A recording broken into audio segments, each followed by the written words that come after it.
नमस्कार साथियों, आज के इस वीडियो में हम बात करने वाले हैं कि क्षार क्या होते हैं और क्षार का हम दैनिक जीवन में क्या उपयोग करते हैं। और हमने इससे पहले अम्ल के बारे में पढ़ लिया है और लिटमस पेपर के बारे में भी जान लिया है। आज हम जानेंगे कि क्षार क्या होता है। ठीक है, तो चलिए सबसे पहले आप हिंदी में इसे कहते हैं क्षार, इंग्लिश में इसका नाम होता है बेस, और एक और इसका नाम होता है यदि देहात की भाषा में, यदि गाँव में यदि बात करें उसको भस्म। भस्म को ये अपन क्या बोलते हैं, राख कहते हैं। भस्म को पता है कि शिव जी अपने इस पर ऊपर लगाते हैं, अपने जितने भी नागा साधु वगैरह होते हैं भस्म का क्या लगाते हैं, श्रृंगार टाइप से करते हैं। ठीक है, तो भस्म मतलब क्या होती है, राख होती है। अब राख को यदि आपने कभी ध्यान से अपने हाथों से छुआ होगा तो वो क्या होती है, फिसलन पैदा करती है हाथों में। यदि आप उसको ऐसे पकड़ते हो हल्की सी, तो एक के ऊपर जब एक उसके कण पड़ते हैं तो उसमें क्या होती है, हल्की सी फिसलन पैदा होती है। जैसे आप साबुन से हाथ धोते हैं उसमें भी आपस में क्या होती है,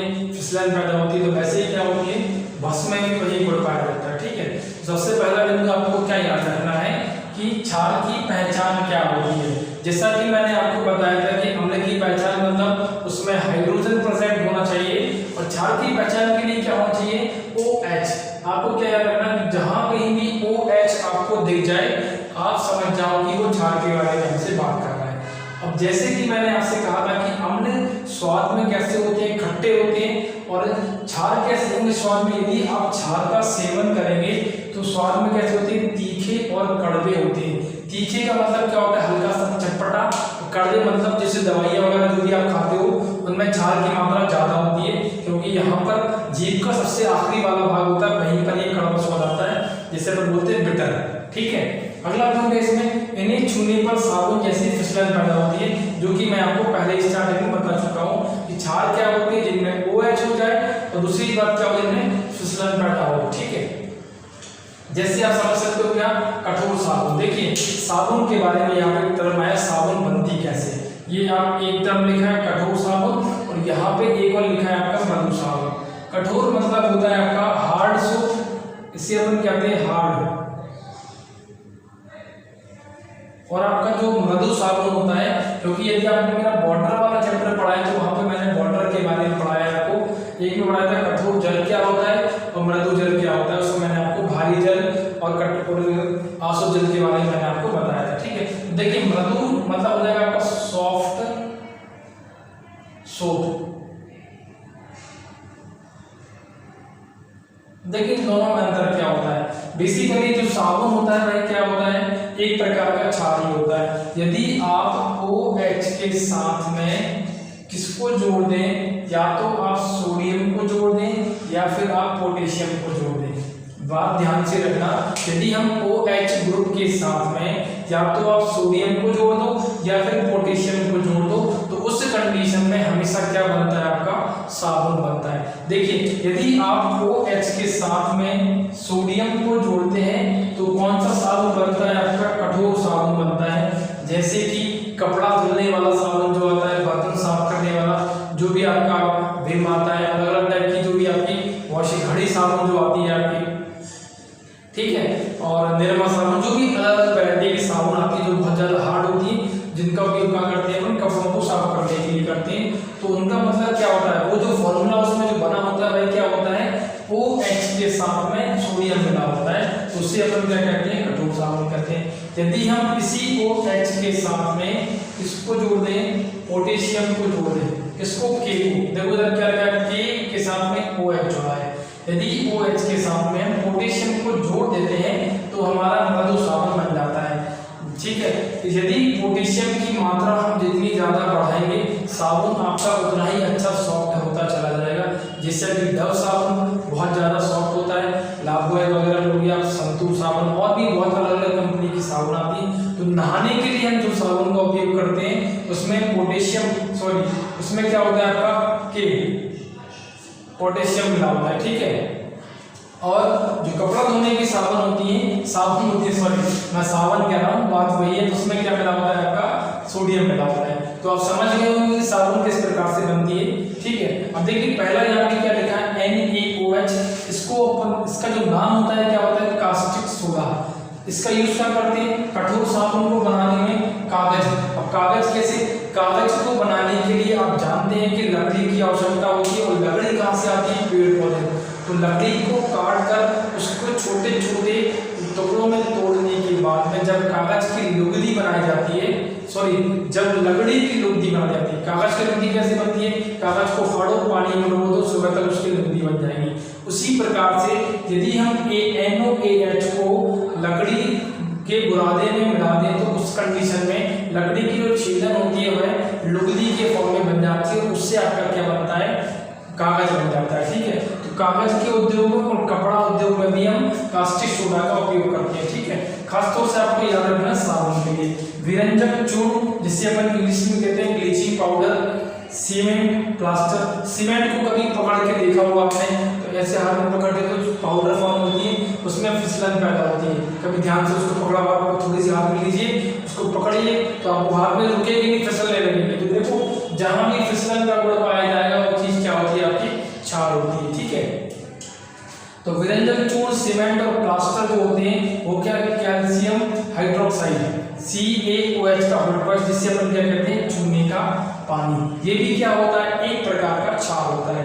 अगली बात है इनो में। मैंने आपको पाचन क्रिया पढ़ाई थी क्लास में, जब आपकी ऑफलाइन क्लासेस चलती थी, तो मैंने आपको बताया कि जब आपको कभी भी एसिडिटी होती है, एसिडिटी कब होती है? जब हम खाना बहुत ज्यादा खा ले खींच के और पेट में अम्ल की मात्रा बहुत ज्यादा बढ़ जाए, तो उसको कम करने के लिए हम इनो खाते हैं। और इनो में क्या मिला होता है? आपका क्षार मिला होता है, क्योंकि अम्ल की मात्रा बढ़ गई है, उसको कंट्रोल कौन करेगा? क्षार करेगा। तो फट से हमने लिया इनो, घुला और खा लिया।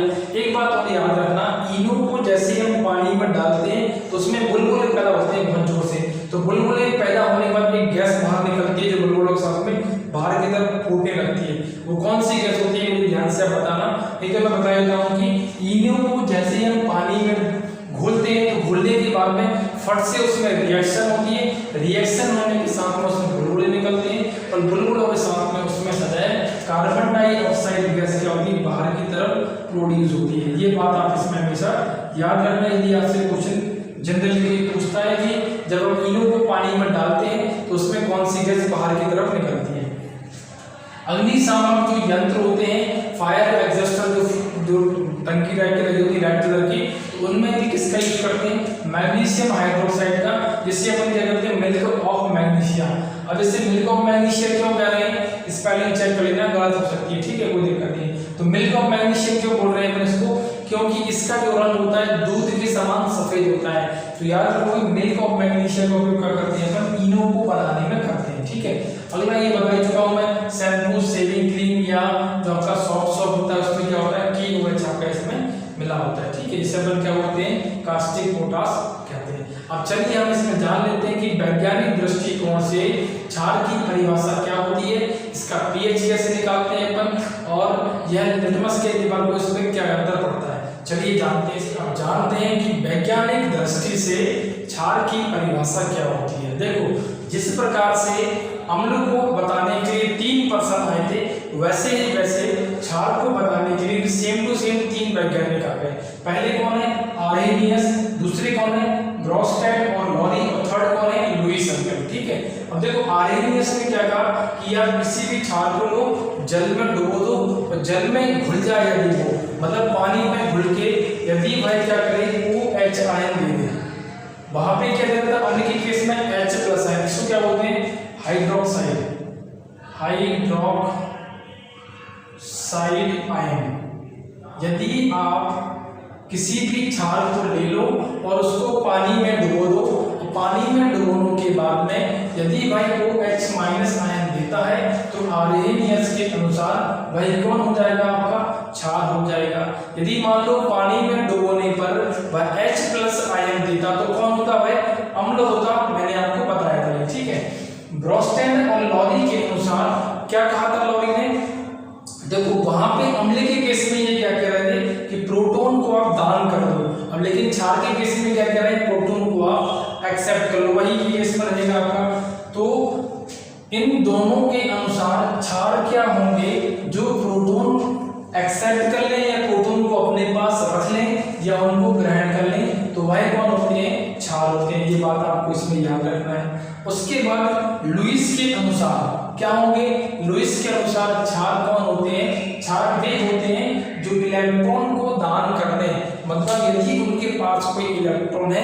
इलेक्ट्रॉन को जाके वो किसी और दूसरे को दे दे, तो उस कंडीशन में वह कौन कहलाते हैं, क्षार कहलाते हैं। ठीक है, आगे हम जानेंगे इसमें कि क्षार का पीएच कितना होता है। जैसा कि मैंने आपको बताया था कि अम्ल का पीएच 7 से कम होता है, 7 से छोटा मान होता है अम्ल के केस में, तो ये क्षार के केस में क्या होगा, इनका मान 7 से ज्यादा, पीएच का मान 7 से ज्यादा होता है। मैंने आपसे कहा था कि पीएच का फुल फॉर्म बताइए मुझे क्या होता है, तो इसका फुल फॉर्म क्या होता है, यदि आपने कमेंट किया तो बहुत अच्छी बात है, नहीं तो पीएच वाले कॉन्सेप्ट में इसको बताऊंगा। ठीक है, आगे देखिए आप, जैसे मैंने आपसे कहा था कि जो लिटमस पेपर होता है नीला वाला, उसको अम्ल क्या कर देता था, लाल। यहाँ पे क्या हो रहा है, क्षार के केस में उल्टा हो रहा है। यदि आपके पास लाल लिटमस पेपर है, बेसिकली लिटमस पेपर 2 प्रकार के होते हैं, मैंने आपको पिछली क्लास में बताया था। ठीक है, तो ये क्या करता है कि लाल लिटमस पेपर को नीला कर देता है, यही क्या होती है, क्षार की प्रवृत्ति होती है। ठीक है, तो इस वीडियो में हमने जाना कि क्षार क्या होते हैं और दैनिक जीवन में क्षार के क्या उपयोग होते हैं, क्षार से किस प्रकार से साबुन बनाई जाती है, और किन किन वैज्ञानिकों ने क्षार को लेकर अपना मत दिया। तो ये सभी बातें बहुत ज्यादा आईएमपी है, इंपॉर्टेंट है आपकी परीक्षा के लिए। मिलते हैं अगली वीडियो में, तब तक के लिए नमस्कार।